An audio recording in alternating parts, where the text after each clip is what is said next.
Midakolo, and you are listening to Elegbete TV Radio. Stay tuned. Elegbete TV Radio. Redefining broadcasting. Listen. You're listening to Elegbete TV and Radio.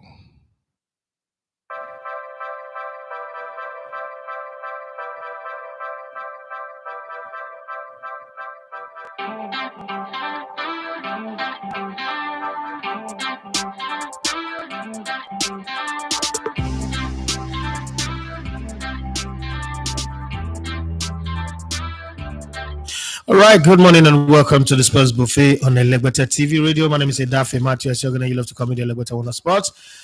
This wonderful day, we have lineup that is mush, and I'm going to try my best to give everybody the chance to be part of the show and make it work.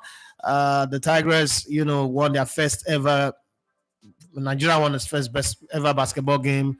Women basketball game in the Olympics, and beating world number 6 Australia by such a huge margin was a big deal. Everybody's talking about it. At least if the Falcons are not making us happy, the Tigers are doing that. Africa won its first gold medal with the South African. When this type of thing happened, you not buck Africa into one anyway. The South African backstroke swimmer won for Africa, and it's getting everybody kind of talking, which is not bad. I'm not trying to claim glory where there is none, but I'm just saying that's what happened. The backstroke African swimmer Tatiana Smith wins the 100-meter backstroke to secure Africa's first gold medal at the 2024 Olympics. The Olympic is coming with a lot of problems. Triathlon have been postponed or moved forward a bit because the water that is spent 1 billion euros in cleaning, or 1 billion pounds in cleaning, is still not clean enough. What are they cleaning from the water? In case you are not aware, na shit, egbe, ison, poop. They're cleaning poop from the water. As why am I getting interference in my system now? As somehow one way or the other, one way or another, after 1 billion have been spent to clean shit from the water still smells shit. Shit still float on top of the water. I don't know. There's so many things that have happened in these Olympics, and France are very quick to blame leftists, Marine Le Pen's party, and all the plenty talk post-election wahala. But whatever it is happening, and we have to talk about it. Okay, so those are some of the things that have happened. At exactly 20 minutes past 9, I think that's the time I was given. I will call my former teammates who's gone on to now work in Italian football. He's an Italian. I would try and, as much as possible, to reach him, try to get him to tell me what is Arsenal getting. Yeah, what is Arsenal getting? At about 20 minutes past 9. I hope I don't forget.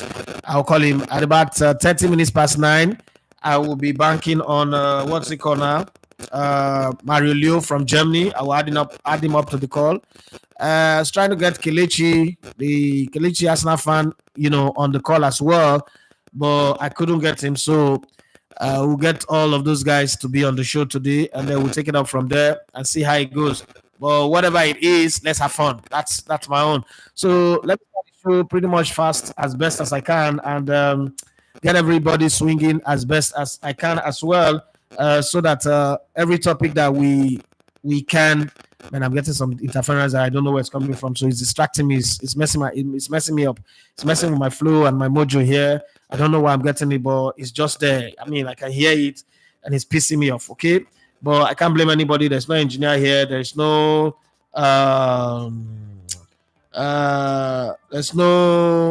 body to blame, but I'm just going to accept it that it is the way it is today. After this, maybe I'll find out the solution to what that problem is. But having said that, let's get ourselves ready. Let's get prepared for a show that we would enjoy today. Victor Osimhen's name is on the conversation again. Plenty transfer talk around Victor Osimhen, plenty gist, plenty whisper, plenty rumor, plenty this, that, and that. This is transfer season. Everybody is trying to get something to say about somebody. Sometimes I'm getting tired of the link. Today is linked to Paris Saint-Germain. Tomorrow is linked to Chelsea. Another day they're calling Arsenal for Victor Osimhen. How now? How? Who want pay? We get that kind of money to pay 450,000 euros, 450,000 pounds a week. Now your mates. You'd say we get that kind of money. Arsenal, yes, the Arsenal owner is one of the richest club owner in the world. No me say he want to spend. I mean, he get a lot of other sports franchise that he's paying salaries for. I mean, I guess he's the human being on earth for today who spends the highest amount of money on sports. Well, with that, I welcome you to the show, the Sports Buffet on the Legbete TV Radio. My name is Edafe Matthews. You love to call me the Legbete One of Sports. Let's hit it straight up and talk about the transfer stories. I'm on the clock today, so I'm going to do my best to work as hard as I can and squeeze in every story and still be able to read all your messages, because that's where I would consider it a failure if I'm not able to read all your messages. Arsenal remain interested in 25-year-old Napoli and Nigeria striker Victor Osimhen, according to Corriere dello Sports. Okay, that's why I'm going to go to Italy today.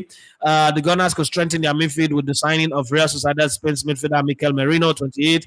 Napoli would be interested in Chelsea's Belgian striker Romelu Lukaku, 31, in a part exchange deal with Osimhen.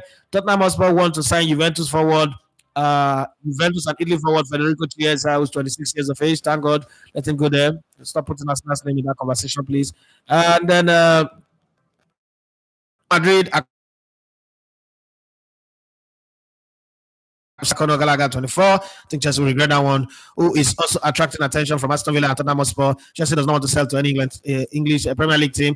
Republic of Ireland defender Jacob Bryan, 23, has arrived on Merseyside, for a medical before a proposed 70 million pounds move from Lyon to Everton. Everton could make an offer for Strasbourg 20-year-old Senegalese midfielder Habib Diarra. Fine player, but he's one of those players who, on his days he killer, but then sometimes he just go off like Leroy Sané.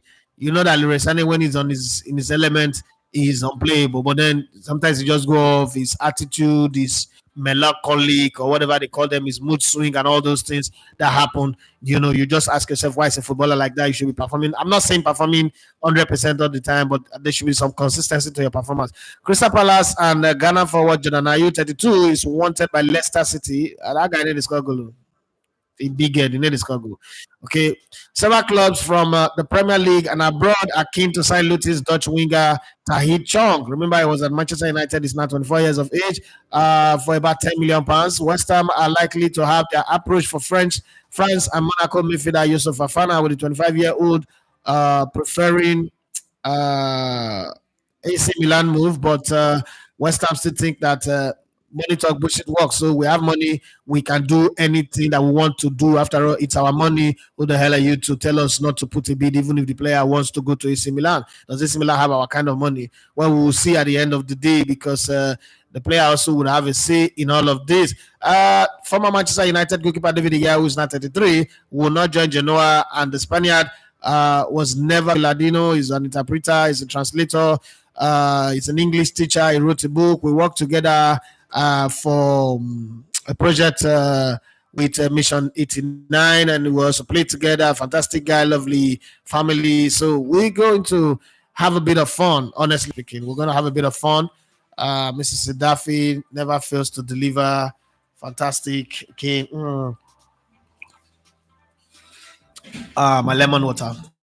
That's my new one. My new agbo. This one, I mean, call this one upon myself. Will not be Mrs. Sidafi. I mean, just say, as I want to suffer myself small in the name of what? Detox. West Ham view Borussia Dortmund and Germany frontman Nicolas Füllkrug, 31, as a potential target as they search for a new striker. Arsenal are interested in Bayern Munich and German winger Leroy Sané, but the 28-year-old is unlikely to make the move this summer. Former Newcastle manager Steve Bruce, 63, is in talks to become Jamaica manager. Thank God, though. The Englishman has not worked since being sacked by West Brom in 2022 October. Well, let's see if he still got some juice in him. They'll give him some Koyaka to smoke. And then we'll see Bumbo Clark things in the Jamaica, the Reggae Boys. Okay. Everton are planning to loan our 20-year-old English centre-back Reece Welch. Tottenham are yet to reach an agreement with AC Milan to sell 25-year-old Brazilian defender Emerson Royal. They always drive a hard bargain. They always like to stress people, but they want to buy things cheap. They're like Dortmund as well. And then RB Leipzig. Okay, Chelsea are interested in 18-year-old goalkeeper Mike Penders. But Chelsea intend to loan the Belgian back immediately. Villarreal and Chile forward Ben Brereton Diaz has arrived in Southampton for a medical as he nears a move to the Premier League side. The Netherlands midfielder Xavi Simons, 21, has decided to spend another year on loan at RB Leipzig from Paris Saint-Germain. Despite interest from Bayern Munich, Arsenal are struggling to negotiate a transfer of English striker Eddie Nketiah, 25, to Marseille, with the French side not meeting the Gunners' valuation. Please let him go for any amount to let him go. Championship club Hull City are edging closer to signing LDU Quito and Ecuador on the 20 midfielder Oscar Zambrano, who is 20. He has also been linked to Manchester United, Brighton, Bournemouth, Luton Town, and the rest. That's from the Hull Daily. Okay, that's by the way in the transfer seat of power. Let me give you a little bit of update from the Olympics medal table. If the time permits me, I'm looking at the clock now. Like my life depends on it. Sometimes you just have to anyway. Let me go to the medal table for the Olympics, the Paris Olympics, and tell you how it is, like we're doing in Ghana for the African Games. Well, in the right order, host country are second, France, with 5 gold, but you have Japan in number 1 with 6 gold, 2 silver. Not interested in silver in this tournament. They're here for the gold, but I'm sure they will not come out as number 1 sharp. 4 bronze, which make them 12 medal in total. The country with the most medals in this tournament, in this Olympic, is the United States of America, but just that those medals have not popped up in the golden side of town. But don't play with them. You know, the Americans, when they're ready, they will show what stuff they're made of. They've been doing bronze. Well, United States of America assists right now with 3 gold medals, 8 silver, 9 bronze medal. Great Britain, they are 2 gold, 5 silver, and 3 bronze, which is 10. Not too far. Somebody asked me, where is Nigeria, please? We're talking of, countries that we'll never reach there. When they reach our turn, we'll see them. When they reach our turn, we'll see us. Even Brazil itself does not have a good yet, so don't be looking at us. The one who surprised me, we get good now, Azerbaijan. Azerbaijan have 1 gold, and with that 1 gold, they're there. Belgium have 1 gold as well. South Africa have 1 gold. The lady that I talked to you about, Tatiana Smith, Kazakhstan. Yes, countries that you normally don't hear about them when we're talking of all this football World Cup. We'll be acting like cookie. We football people, we are the only people that exist. Well, when it comes to Olympic, they will not show what stuff they are made of. Like, oh, hey, not alone that they exist too. We also live on this planet. We also have a role to play in the scheme of things, and that's one of the things that I like about the Olympics. Anyway, Italy have two gold medals already to their name, but 8 medals in total, as they've got 3 silver, 3 bronze to rest on their shoulders.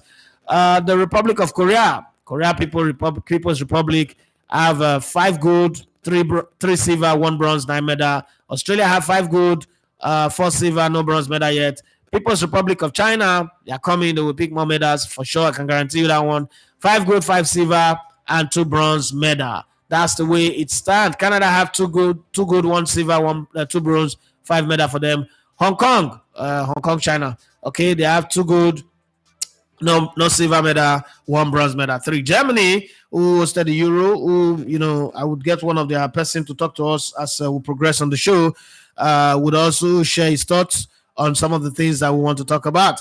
There is only one African country in the top 15. That's South Africa, who's won 1 gold and 2 bronze so far in the tournament. That's in the top 15. And then before you see another African again, you have to stretch it down to 20, as Tunisia have won 1 silver. India have won 2 bronze medals. They are in number 25.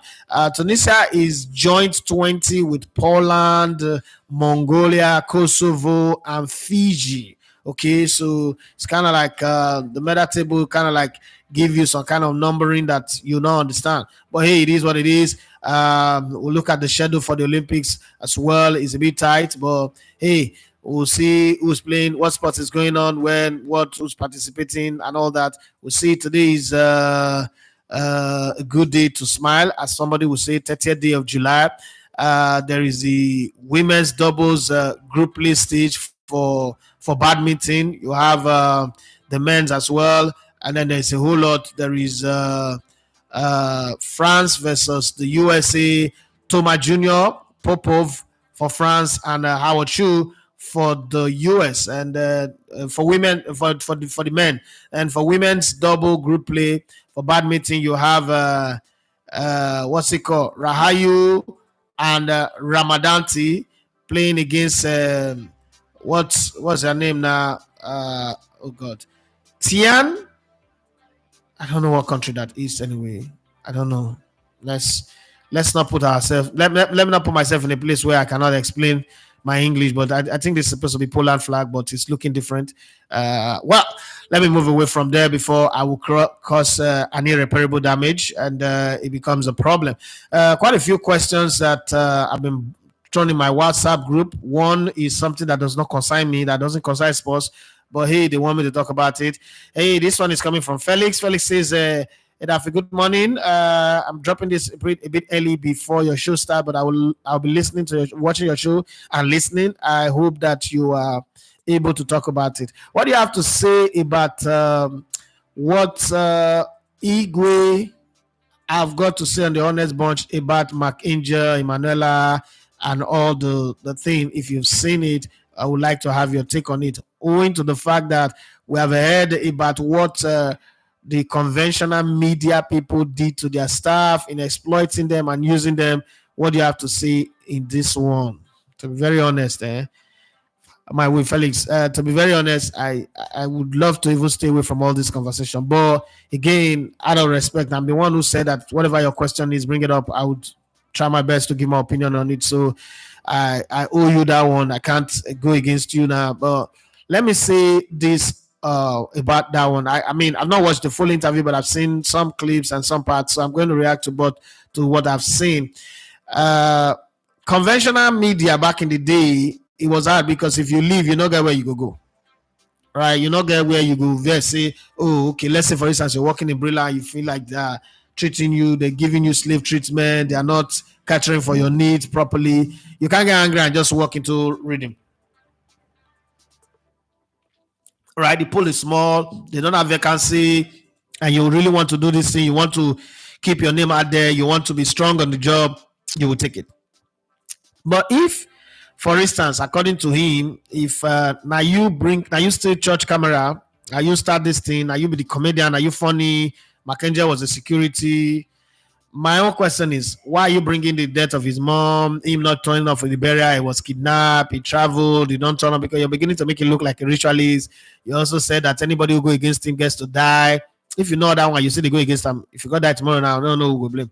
But I'm just saying that sometimes it is hard to jump into this type of conversation. So I do think that if you claim to know all of the things you know about the industry, since that time to now, you would have started your own YouTube channel. And I don't know how true is it that somebody like McAngel will have the power to blackball your channel anyway, your own channel. So you must also have to create your own content and do. I don't think a day will come. I remember when I left Brilla, almost everybody wanted to interview me to talk about Brilla. I just told them, I'm not interested. Because to me, the best revenge you can give is to go and succeed on your own. Between the time you left McAngel till now, if you started a YouTube channel, you would also have grown to the point where you're earning something to start with. Whether you travel, they give you guys $5,000, they give you only $100. By now, you don't earn your own, you don't build your community. It's hard. Let me not deceive anybody. You starting a YouTube channel is one of the hardest things. It's not for the faint heart. Okay, you can't lie. It's not you cannot tell people that I have 2 million people listening to me when as with this channel. So this live now 34 people there here now. Now 13 people even like them. So not be everybody will even they watch the show like them. You cannot go and lie. When we already when we write proposal, I will say we have over 10 million people listening to us all over Nigeria. But we know it's not true anyway. But you can't do that one with YouTube. So I understand the pain. But I don't think that going to Honest Bunch and providing them with content is what will make you succeed. You can grind. You are already a good cameraman, which is the hardest part of this job. If you can edit also, then start your own piece. And the God that you're calling on, I always say that this Christian God is a very evil God. It's not a responsible God as far as I'm concerned, because if the things where France don't do for this Euro, the opening ceremony where they celebrate Satanism, if an African country do that, they go tell you say the wrath of God will come upon us. No. Wrath of God no come. Oh. Rather, church people, Christians for France, come they go sing, they go do worship like say they beg, oh God, no verse, God take it easy. If not, yeah, the God kill the Christians. He go let Boko Haram they attack the Christians. And so the African Christian God be, but it's a different conversation. So for me, I think the best revenge is for you to go and succeed at something, and then you cannot stand and tell your story on your platform. People have asked me to tell the true story of what happened. It's not important. Yeah. It's not important for me. I just think that do another thing. Okay, just do another thing. That's my own thing anyway. Well, it's time for me to go and make that call that I promised. Let me start with it. My guy is there waiting for me. It's good to have a teammate who's working for big club. Oh. Okay, it's time to into that field. Woo! Let's give me a call. Hey, Daniele. Good morning. Good morning. Good morning. Can you hear me okay? Yes, I can hear you okay. Very good. How you doing? Good. Yeah, I'm fine. Thanks. And you? I'm good. How's your wife and your baby? Yeah, my baby's okay. Thank you. My baby's okay. It's been a while, We've been both busy, and it's been difficult for us to have a good time to talk. But straight to the point, for my audience, for the people that are listening to us, I would like you to introduce yourself all by yourself. Okay, thank you. So I'm Daniele Canepa. I'm Italian. I live in Italy. In my job, part of my job is teaching English and Italian to professional footballers. Some of my clients work for or have worked in the past for Serie A clubs. And in addition to that, I used to teach English at university. I also have authored 2 books. One of them was about human trafficking in sports. And I also collaborate with an NGO called Mission 89, which tries to raise the awareness of people about the issue of human trafficking in sports. So in a nutshell, there would be more, but in a nutshell, this is more or less me. All right. So let's dive into the conversation. For a while now, one of the biggest and craziest conversation of transfer was about a player going from Italy to London. His name, Riccardo Calafiori.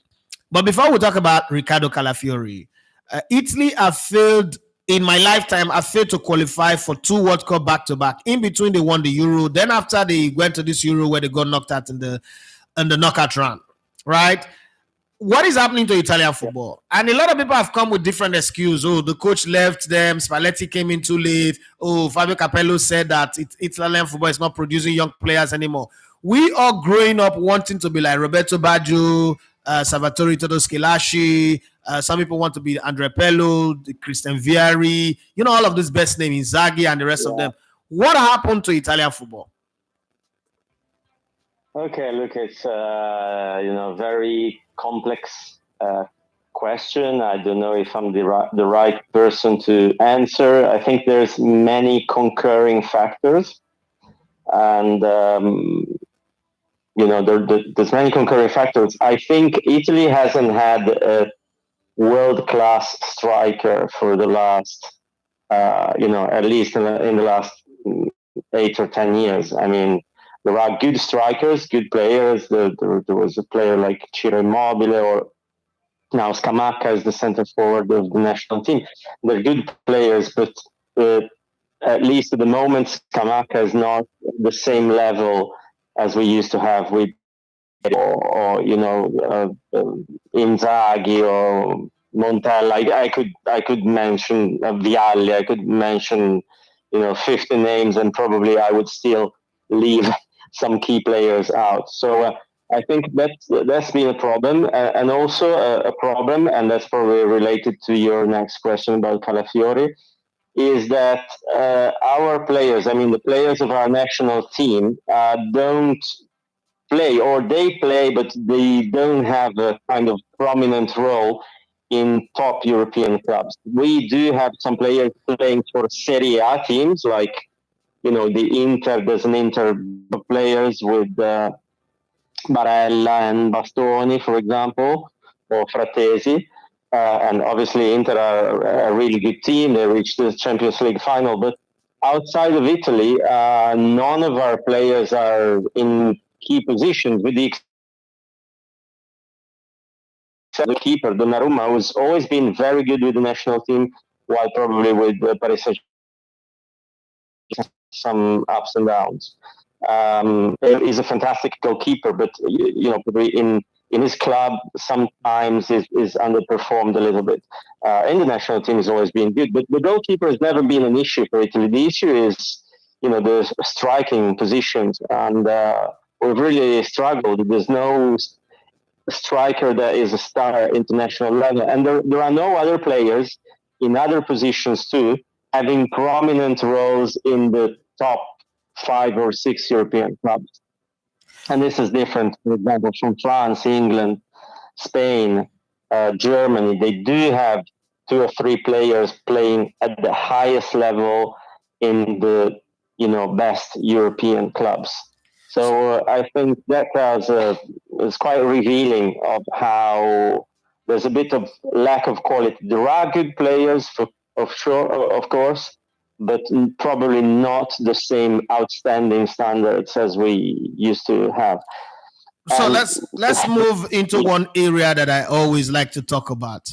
When we were growing up, and when we start playing football and growing up, one of the things that the Italians have in abundance is great coaches.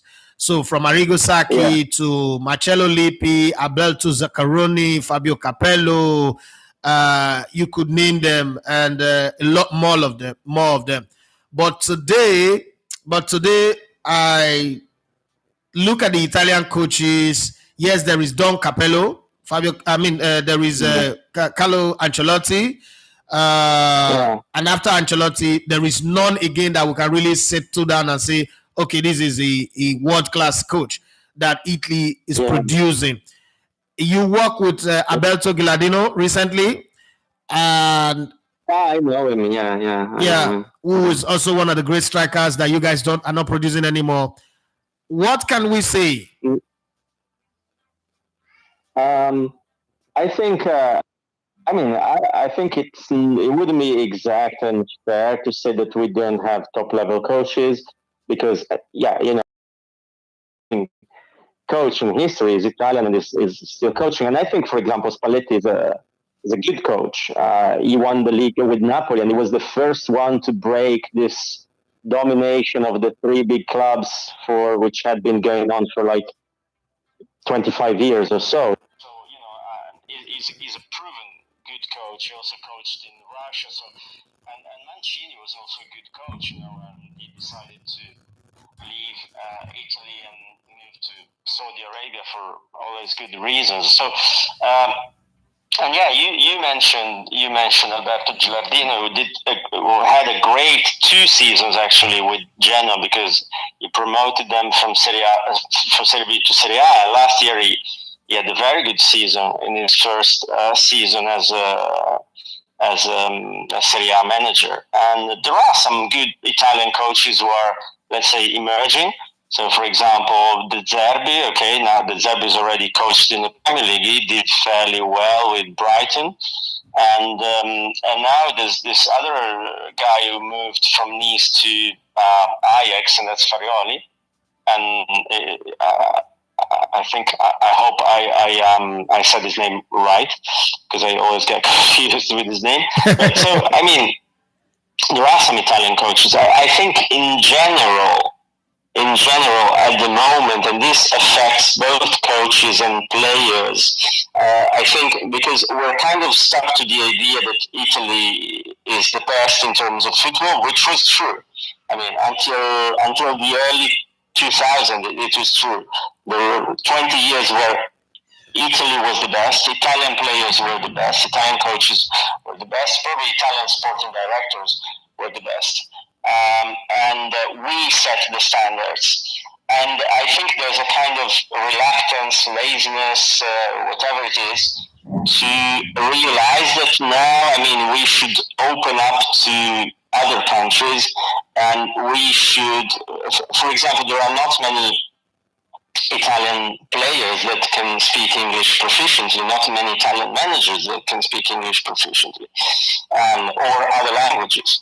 So, and I think this is it's a problem, and it kind of reflects the fact that we've been used to having people come here to learn, but things have now changed. So I think that we need a kind of cultural shift of being more open to, all the international inputs that comes into football. I think the Italian still there's a long tradition, and there's still so many good things. I mean, Gasperini is another amazing coach. He won the Europa League with a team that couldn't spend too much money. So is another great example. But I think we kind of need a cultural shift in terms of realizing that we're not the top of the whole world anymore, and that we should be more open to going out, learning stuff, and then maybe coming back here with new ideas, which I think it's not just in football, to be honest with you. I think it should be part of every young person's life to, be open to international experiences with the aim of one day coming back and bringing them to the local context, if that makes sense. And I think in Italy, generally speaking, we're kind of too stuck to the idea of, okay, we used to be the fourth industrial power in the world. We used to be, Serie A used to be the best league in the world with the best Italian and foreign players. It's not anymore like that, but, change always takes time to be absorbed. So I guess people now are starting to realize that we should, we're not the top anymore, so we should be humble and learn I like from that. outside while keeping the good things, the good elements that we already have. All right, so there is a Nigerian player who was a rave of the moment. I mean, it's been a rave of the moment in Italy for a while, for the past 2 or 3 seasons, Victor Osimhen. And one of the players that we all thought when the transfer window opens on the 1st of July or so, or the 14th of June, would be the first player to be out of the door, knowing that he was given a new contract, the second highest earning player in Italy, one of the top earning players in the whole of Europe. We were hoping it would be the first, especially with Mbappe going to Real Madrid, but he's not been able to make that move, even though just this morning, David Ornstein is coming up with a tweet that Napoli are in negotiation with Chelsea for a swap deal with Romelu Lukaku, a loan with an option to buy. What did you think? Why did you think it went wrong with Victor Osimhen? All of a sudden, his stock seems to be going down. Is it that the price is too much, or the injury is a problem, or his attitude? What are the Italians saying about Victor Osimhen in Italy? Okay, look, to be honest with you, I can't give you a detailed answer because I haven't followed him closely. What I can say in general is that, in Italy there are 3 clubs which are the richest, let's say also politically most powerful ones, and but they have a tradition of trying to win year in, year out. While it's no coincidence that clubs like Napoli, Rome, or Lazio, they might win one Scudetto and then, for 10 years or 15 years, they win nothing. And I think what happened, I'm giving you this kind of wider picture to try and understand what happened to him, even though, again, there might be personal things that I'm not aware of. But in general, I think, in Napoli or in Rome, and this is something also Fabio Capello said, you win one Scudetto and then people will talk about that for 10 years. So they kind of lose sight on the present, and the strong motivations that probably Napoli had when they won the league 2 years ago. That there was a kind of lack of motivation, a kind of sense of fulfillment, and I think he might have been affected by that. We're always talking about a team sport where one player can try to make the difference, but he's just part of a wider structure. So if the environment around has a sense of fulfillment, a sense of appeasement, then some players might be prone to resting on their laurels, if you know what I mean. And I don't know if it was his case. I can't judge. I don't know enough. But certainly, Napoli has, as a team, has played much below standards this past season. Now we'll see what will happen with Antonio Conte. Is normally very good at reviving clubs that have struggled with the price that he pretends so much, demands so much that after 1 or 2 years, players normally feel a bit drained of their energies. So we'll see what happens with Napoli. I think it's, talking about coaches again, another brilliant Italian coach who was successful also abroad because he won the Premier League with Chelsea. So let's see. And I don't know about Osimhen. We call him Osimhen. I know. So while we're talking, my most brilliant friend, this guy is an encyclopedia on sports. Is one of the most brilliant minds that I've ever come across when it comes to talking the game. I always learn from him. I mean, I'm a student of his work on the digital space. He's a German, but a global citizen. I think sometimes I almost think he loves Nigeria more than I do. And he loves African football more than I do, just the same way you do, Daniele. His name is Mario Leo. He's the CEO of Result Sports, and he works with over 700 players and coaches and football clubs across the globe, helping them build their social media. I will bring him on. I will talk about what's also happening with German football. But before then, let me find out from you, Daniele. What kind of player is Arsenal getting in Riccardo Calafiori? Okay, I think Calafiori is considered a good defender in Italy. He had very good performances at the Euro 2024. Even though he didn't play against Switzerland because he was banned. I think I'm very curious to see what will happen because the investment made by Arsenal is very big. With that type of investment in Italy, the player would play even with a broken leg. But in England, when they spend so much money, it's not guaranteed that the player will be a regular starter. If you look at what happened with Radu Dragusin, is a Romanian central defender, very good central defender, one of the best in Serie A last year with Genoa. And then in January he was sold to Tottenham, and he was sold for a big amount of money, like 30 in the region of 35 million euros. And then he got very, very little playing time because there were already two very good central defenders. So I don't know if there's a long-term project, maybe. But with Calafiori, he moved to Arsenal for how much? 50 million.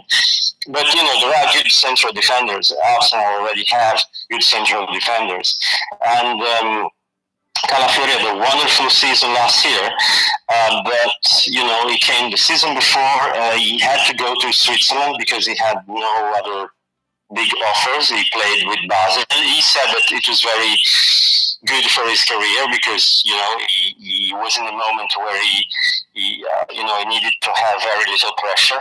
But again, he came from a previous season that had been a bit disappointing because he started with Roma and then he came to Genoa on loan where he played. Basically, he almost had no playing time. And we will see. I mean, he's got great qualities. He's got personality. He takes risks. He carries the ball. He wants to be involved in building the play. With the national team, sometimes he was almost like an added midfielder. And the goal that Italy scored with Croatia, the one that kept Italy alive to the last 16. It was a nice shot, fantastic shot by Zaccagni, but Calafiori was decisive in building up that goal, and he took risks. So he's got character, he's got personality. He's young, 22. He's versatile because he's already played in back three defenses and also in back four. I think at the beginning of his career, when he was a youngster, he played left back, I think. And now he's shifted to a more central position. And he had an amazing season with Bologna. But again, it was Bologna that had an amazing season. So you never know. If you take a player out of a certain context, which out of a well-oiled machine, is it going to work? I hope for him that it's going to work. He's an Italian young man, so I hope that things are going to work out for him. But there are some question marks. I'm not saying that it is not going to play well. He probably will. Arteta's a great manager, so you must have seen something in him. Yeah, I get that. And you just used the word the well-oiled machine. Nobody knows how to use that phrase better than my next guest. So from my teammate to my friend and lecturer, Mario Leo, good morning and welcome to the Sports Buffet. How are you doing? Good morning, Edafe. It's a great honor to be on the show, Daniela. I'm very glad to meet you, and it's nice to listen to your remarks about the players and the overall style of the players. So I'm glad to be on the show. Well, it's an honor to have two great men that I owe in high esteem, brilliant individuals who are changing the landscape of sports and humanity, in their own right. Now, so Mario, let me come to you. Germany, since 2014, have not been the Germany that we used to know. They seem to pretend like, this is the time they're about to restart the engine, and then the engine doesn't work. They are called their Mannschaft or German machine for a reason.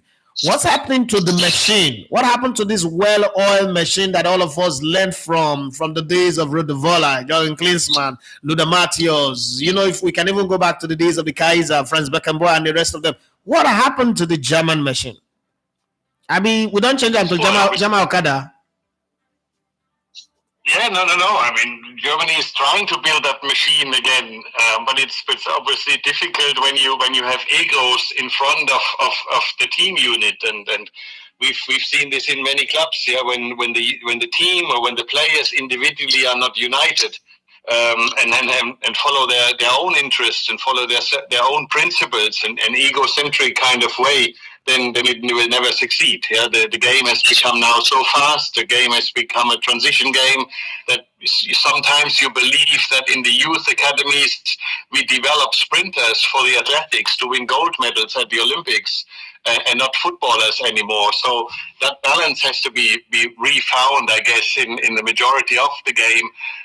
And the game is transition. So what happened to Germany is obviously that we didn't have a central element which made the game possible and flowing. That's why we recalled Toni Kroos, because he was the only one, the central focus point, like the libero, as we say in Germany, but ahead of the defense and not behind the defense, who kind of was the orchestra of the playing style, similar to a quarterback in the National Football League.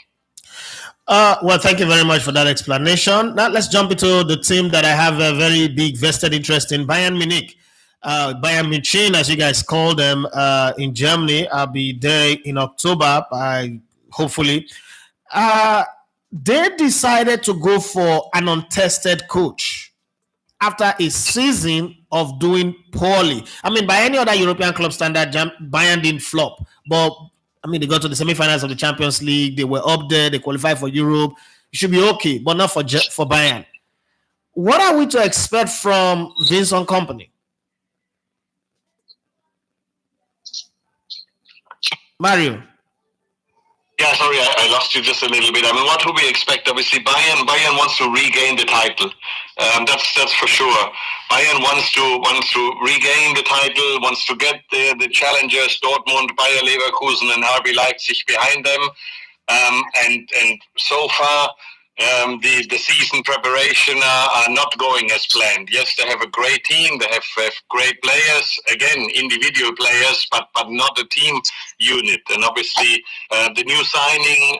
So they usually Bayern has like this twofold strategy: weaken the opponents and strengthen their own kind of principle of mir san mir and the Bayern aura. But weakening the opponent, they've done by buying Hiroki Ito from VfB Stuttgart, which Stuttgart was very poor the season before, had a fantastic season last season, similar to Bologna, actually, in that way. And that's why I sometimes see these one year wonders, these one season wonders. They're not a club development, because they come out of the dressing room. The dressing room bonded, the players got confident by good early results, and then the season goes into a flow, and they just flow with it. That's why individual players like Calafiori and Bologna sold one or two others as well, will obviously have challenges at their new teams, because they obviously need to meet an expectation of the management, of the other players. And obviously when you look at how a team is kind of in a dressing room poorly run, you always look at Chelsea, because there you see they have 35 individual stars, but not a team. But they are individual stars. And Bayern obviously has had exactly that same last season. Tuchel was not protecting the players. Tuchel was kind of going to the media saying, I expected more from my players. They knew better, my players. So he always put them into the problem zone, and the players didn't protect the coach or didn't play for the coach as well. So when it came heart to heart, Bayern last season was not a unit, was not a team. They were 11 individual players. So Vincent Kompany, as a new coach now, obviously tries to kind of touch the players, get to the heart, to the brain of the players, get to the attitude, and change the attitude. That's what you see the pictures from the training ground at Sebener Straße is he talks a lot about the players. He hugs them. They smile. There is laugh on the pitch, because obviously he identified that obviously the team, the unit of the team has not been very, very good. So being unexperienced, and obviously we have leading RC Anderlecht to Belgium Championship, and Burnley to promotion, yet then relegation again. Obviously, that's 2 or 3 years of the role experience he have. But Bayern obviously didn't go blindly into that. They checked with Pep Guardiola. They checked with all the other people involved around Vincent Kompany whether the methodology of Vincent Kompany does fit to Bayern, and they concluded, yes, it does fit. Obviously, there is a huge risk still involved, because media is not convinced at all, and the fans are kind of given a little bit of credit, but if the first 2 or 3 matches of the season don't go very well, Bayern will have a very hard time, and Vincent Kompany will have the hardest time of his life. All right, so still staying with coaches, I'm going to go to Daniele on this one. There is this thing we say when we play that the methodology that you use at a small club might not work at a big club. The rave of the moment of all coaches beside Xavi Alonso is Thiago Motta. And it is said, Daniele, there's noise coming from your end. It is said that Thiago Motta plays a 2-7-2 formation, and I've not heard that before. But you try to make it make sense for me now. Can Thiago Motta play 2-7-2 at Juventus? Look, I don't know, to be honest. Also because I think Juventus are still in the process of deciding which players are staying, which players are leaving. So there's big question mark about a player like Federico Chiesa. It's been a key player in the last 3 or 4 years. So I think I think it's early to say. But last year Thiago Motta had a very, very good season with Bologna, again, I totally agree with what Mario was saying. Sometimes things just start out well, so good vibes are created and a sort of momentum is created. But it's when things really do work in the long term, in like 3 or 4 years, that you can really see if there was a certain project and if the project was successful. I mean, if we take, for example, Atalanta, okay, Gasperini, and in these 8 or 9 years with Atalanta, it's had some fantastic seasons and also some disappointing seasons. But the point is, Atalanta were patient enough. They were seeing that there was an idea, there was a project. So it also depends on whether Juventus are ready to support the manager, even if things don't go well at the beginning. And the bigger the club, the harder I think it is to give this support in the medium long term. Big clubs, they're defined by short-termism. They want results immediately, which on the one hand is understandable. On the other hand, if you want to be successful in the long run, if you really want to change the culture and the mentality of a club, you need time. And you've come from these years with Allegri, where there's certain style of football which a lot of people found boring or criticizing in Italy. It was his own style. Whether Thiago Motta is going to be successful or not, I think it also depends how much time is he going to be given. Is he going to be given the stick for the first game he draws or loses or wins unconvincingly, or are they going to give him time? I think that's the real question, rather than the kind of formation that is putting on the pitch. All right, that is well spoken by you, Daniele.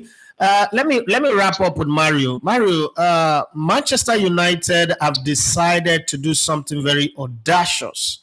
From Jim Ratcliffe coming in to buy 25% into the club and become the pseudo administrator of the club, to now wanting to fund a £2 billion stadium project. Now, if you look at SoFi Stadium in Los Angeles, it was 100% funded by Stan Kroenke from his pocket. It's his money, no private investment, no state money, is his money. And a few other clubs like that, even across Europe. But Ratcliffe is saying taxpayers should pay for, and this is what they call it, the Wembley of the North, 100,000 capacity stadium. But Jim Ratcliffe himself doesn't stay in England. He stays in Monaco, pays his taxes in Monaco. Majority of his businesses are outside of England, even though it's regarded as the richest, one of the richest Britain, right? Now, my question here is, how feasible is this Man United dream or plan? One is the project on the field to turn the club back into a competing brand, and then the project off the field of building 100,000 capacity stadium. You have any thoughts on that?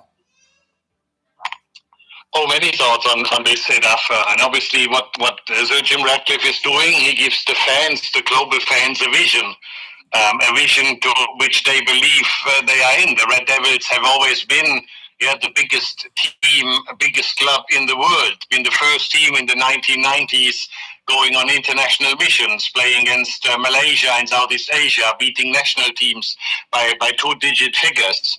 On the other hand, obviously, Manchester United fans have suffered the last 10 years with the Glacier investment, where the Glaciers used Manchester United like a slot machine, but not into the Manchester United direction, but into the Glacier direction. So they've taken a lot of funds out of the club, and the fans obviously make the Glaciers and the management and the board responsible for their lack of being globally the number one football club.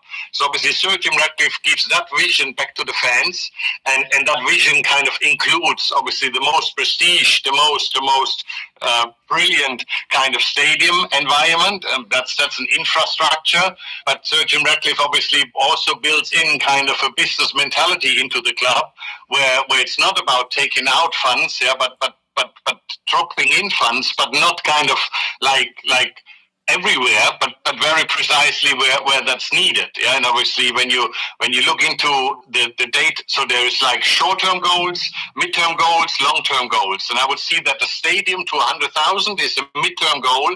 It's not a long-term goal. The long-term goal is to establish Manchester United then as the undisputed number one football club around the world. And obviously they've, as I mentioned, they've been dropping down this list quite tremendously recently.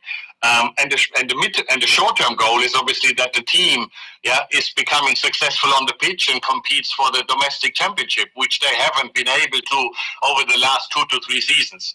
And that's going to be the biggest challenge, because obviously Manchester United was the club with the biggest number of injuries last season, more than 40 injuries of the players throughout the season. That's why they changed the physios. That's why they changed the goalkeeping coach. They changed kind of the environment around the team. Because obviously when you play so often in the UK with the Carabao Cup, with the FA Cup, with 38 matches in the Premier League, then you have international duties in Europa League or Conference League for Manchester United, in the Champions League for the other teams, and then you have obviously the majority of your players going on international duties. So we're talking about 70, 75 games a year minimum. But then if you have 365 days a year divided by 70, that's only that's every fifth day the players play. So you can't have a regular coaching training session, putting out whatever stamina coaching or leg pulls and everything, or going cross country runs to build your sustainable strength in your body. You can't, because your players are either preparing for the next match or rehab from the previous match. So, and that's why I believe that around Erik ten Hag, and even maybe Erik ten Hag himself, they did a complete wrong training structure, that they kind of lost players left and right and center because of injuries, because they had to work too much outside the matches. But short-term, mid-term and long-term is where Jim Ratcliffe is obviously operating. He had very lengthy discussion with Erik ten Hag. He was convinced after the discussion that he's the right man for the job, but obviously that he needed help. That's why around Erik ten Hag we see a lot of changes beginning of the season, and I'm sure we're going to see 1 or 2, maybe 3 more strategic signings for Manchester United, because obviously you see Jure, a young player, which Danielo already said, that when a young player comes to a new country, to a new league, they need to adjust. Every foreigner coming to Germany, the managers here allow this foreign player 6 months to adopt different language, different culture, different surroundings. That's the only 3 for day-to-day life changes, but also obviously a different playing style, a different tactics, very physical gameplay in Germany. Those are obviously the football related topics. So a player is overturned by too much information and too much change, and he cannot focus on his main principle of being a football player anymore. So those things obviously need to be adjusted. All right, thank you very much. If I should keep this going, we'll be here forever, but I know that you two are very busy people. Daniele, thank you very much for having you. And Mario, I think in the new season, we would make this a lot more regular. We'd have more conversation around teams, their performance, reviewing their performances, and previewing the games that are coming up. I do hope that when I call upon you guys, you'll be available to help me make my show good. I call him Super Mario. So one was my teammate back in my football day, my former life. And the other one is my friend and business partner. We've been working a whole lot together. Helped me put the whole German end of my transactions to go through. People that make me get the hope that this thing I'm doing will work eventually, and it will pay big, because there are other branch office to it. But thank you very much for your patience as well. It's not the usual style. We got to try and be as innovative as we can. For those of you who were not hearing, you forced me to unplug. I was hearing the audio was clear, but you forced me to unplug and hold this thing up like punishment. Well, whatever, anything for the fans, anything that gives you pleasure. And I just think that maybe that audio wasn't as clean as it would have been if it was just plugged and down there. But thanks to Mario, thanks to Daniele. Daniele is my brother, and it's nice to become family. Same with Mario. So they're always going to be there for me. If they're not busy, we would have a lot of them. And then there's going to be a whole lot more people as well. But let's start with your comments. And it's 10 o'clock already, but let's do all of the comments. I can't do and leave them. Just remember, they say, time will tell. And I'm sure he's talking about Victor Osimhen, saying that time will tell if he would where he will move to, where he will go. That's, I guess, what they say. Time will tell. Sure, no EPL team would offer his wage demand. It's either PSG or Saudi Arabia. Tosin Limade says, good morning, house. Trust the day is going on fine.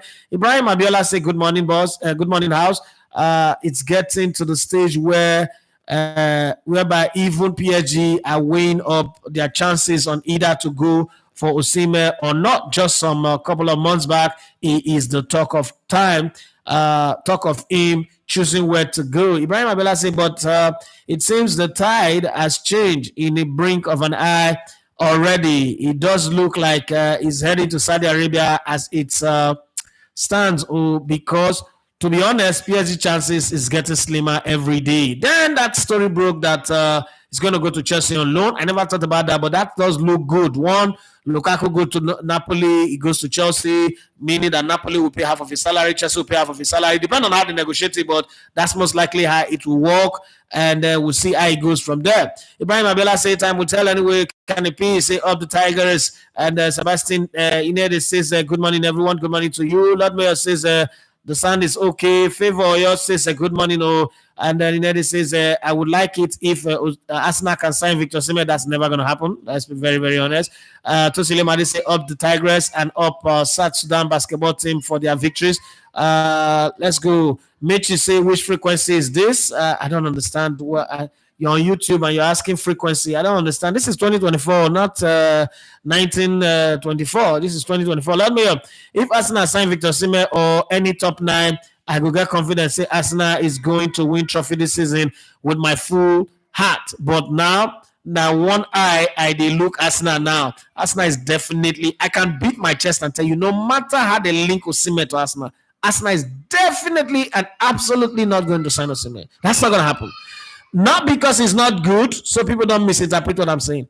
Arsenal cannot afford to play with that wage structure because it is the best thing. Arteta have done for Arsenal. It's not even making them competing again or make Arsenal great again, as Donald Trump is trying to make America great again. What he's done is cut down the Arsenal wage bill to a point where it is not sustainable. Why damage or why destroy it overnight just because you want to have a striker who helps you win title? Who does that? I mean, I don't think it's going to work. I don't think Edu is going to do that. I don't think Josh is going to take his father's money and do it. So let's leave that one. They can link them as much as they like. Emmanuel, let's see. My brother, I said, good morning, good morning to you. Let me say, that South Sudan boys for basketball is so good. I pray they get medal. They deserve something. I just want them to meet the US again and beat the US. It's going to be hard. But for all of the bad mad that the American media have given to the South Sudan team, it's pissing me off. That the entitled. Now, Americans have the right to be entitled. They are that good.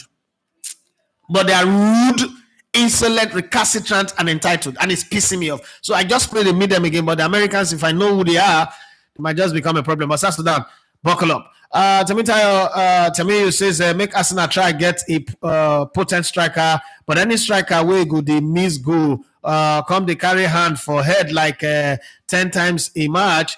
I would have loved that Sesko, but I think RB Leipzig wants to play the Haaland game. They want to sell higher next season, but I think we can still hold on a season with our Havertz, Jesus, and then we'll try again next season. Gakara seems not very bendable with. Now let me say something here.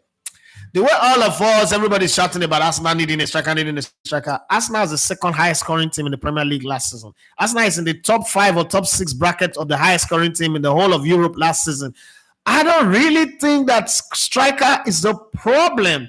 I think that the other side of midfield, creative-wise and also defending-wise, is the problem. Fix that side and then get a backup for Bukayo Saka. The players that you have, like I've always said, it's good to have one guy who scores 50 goals. But I like a team where the goals come from everywhere because that way it is hard to stop them. I don't really mind if they don't get a striker anymore. I'm not against getting a striker, but it's not. I'm not going to panic. Okay, I'm not going to panic if they don't get another striker the way it is. Tami says his style of play, but make we get other positions sorted first. We know they struggle to score at the moment. I mean, Arsenal scored a lot of 4 goals, 5 goals, 6 goals last season. I don't think that scoring is a problem. They need a striker for the European game. The Champions League, they need a striker because the way the Champions League comes. But after that, I don't think so. Raji Moshud said the Danisin guy already has an active YouTube channel with 33k subscribers. So he should stop nagging and build on that. I have 15k subscribers and I'm happy. I mean, I could go more. I mean, I need more. I desire more.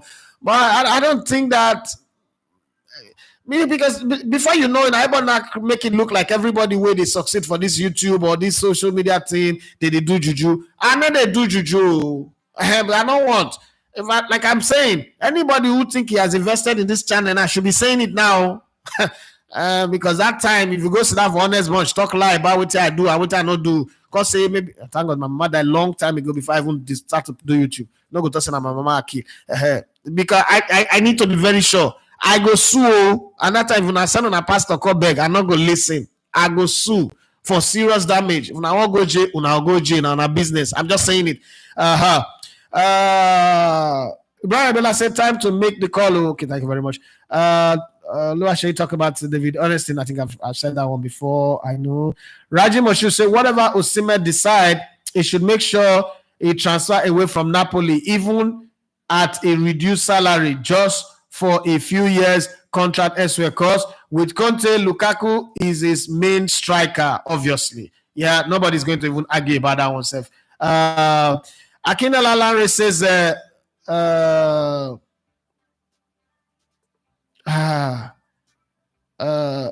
is on point with the language barrier problem. Okay, I was talking about my friend with the Italian coaches and players.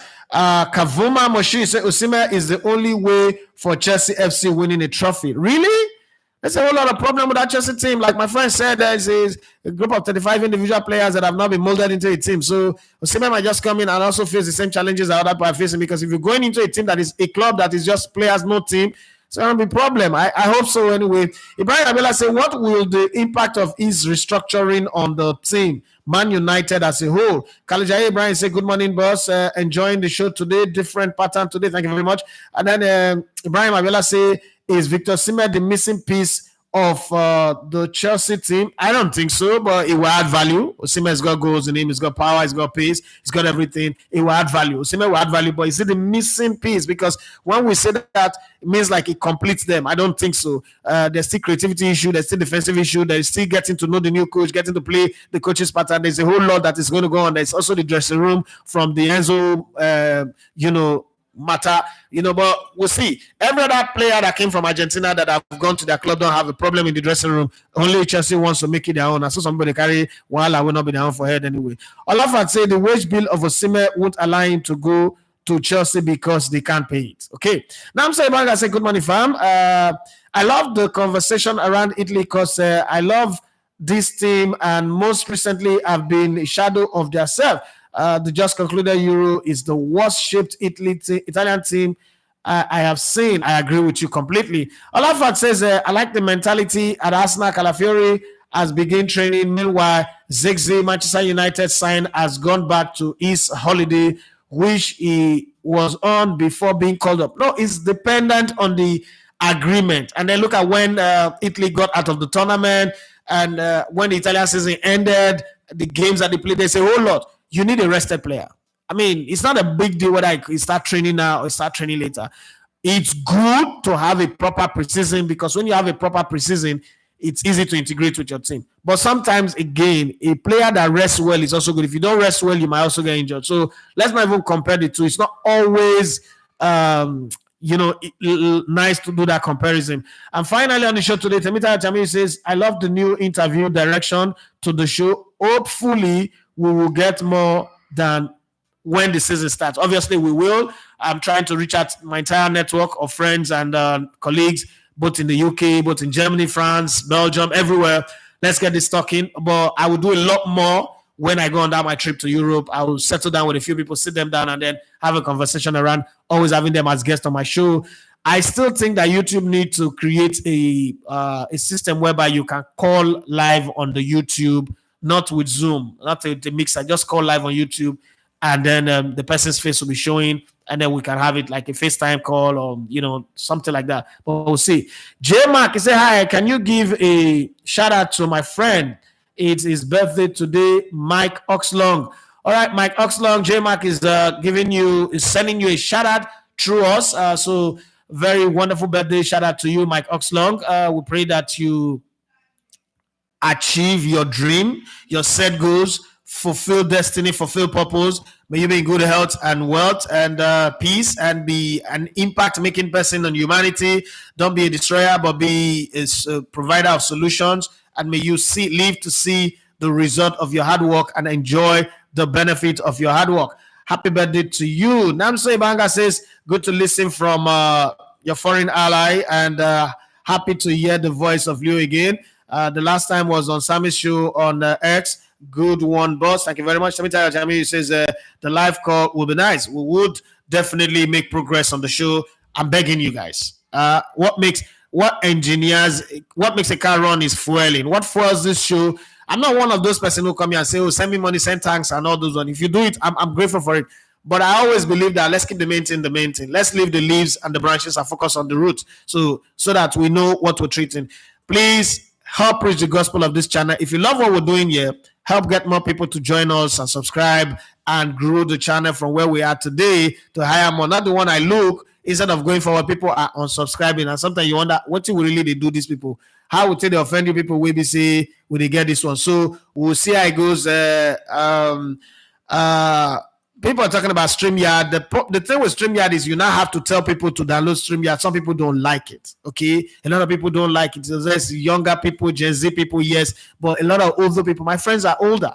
My friends are not younger, and it's enough that they want to pick up their phone and take your call. So now tell them, go and download StreamYard first to be here. You just look at you like, okay, you decrease. So I'm always being careful with what the kind of demands I make on people. But whatever it is, thank you very much, Raji Moshood, for mentioning that. It helps to know that I have people who are concerned about what we're doing. But having said that, thank you very much for your time on the show today. My name is Idafe Mathias. You're going to love to come in and look on the sports. It's been a sports buffet this morning, and I think I love it. I don't know if you do. You can rewatch it later again. You can also share with your friends. And the best way to promote a channel for your friends is tell people what you enjoyed watching on the show. Share the link alongside it, and then it helps to bring a lot more people to the channel.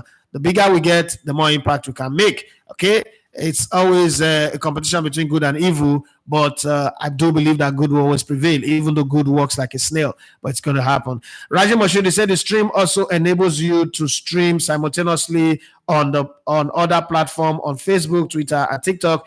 Eagles Tracker and Fans Tribe does it. I know, but look at the people, the generation of people that I have. You think Mario is going to go and do StreamYard? Or I know StreamYard.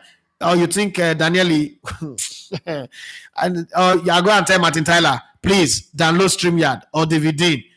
I up people. I don't get Gen Z people plenty. So I'm always careful with that one. But having said that, thank you very much for the suggestion. God bless. I'll try it anyway. I'll try it and see, but we would see how it works. Have for yourself a wonderful day. Bye-bye.